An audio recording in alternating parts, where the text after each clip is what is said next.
Welcome back to A Minute with Alan. Today I'm talking about profanity. Not with profanity, but about profanity.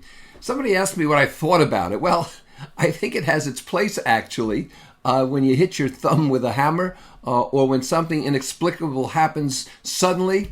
I mean, we all do that. Somebody spills wine on your gray suit on an airplane. And you want to say, fuck.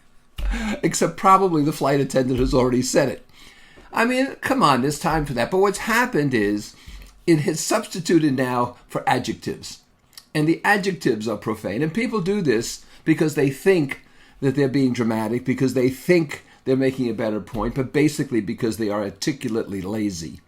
And so instead of using nuance, instead of trying to use drama, they simply resort to a profanity.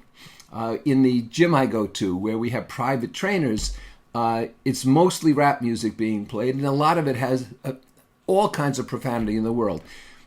Meanness and maliciousness toward women, the N-word often shouted out.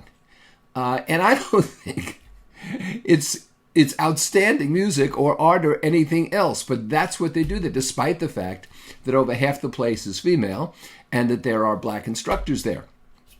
So I think that profanity is a part of the uncivility of our times. And even when somebody says WTF, they're clearly portraying something that they're being polite and not saying the entire phrase. But, I'll tell you something. To each his own, to each her own, so I don't miss that. But the point is that I think that the more we resort to profanity and obscenity, the less we are good at communicating.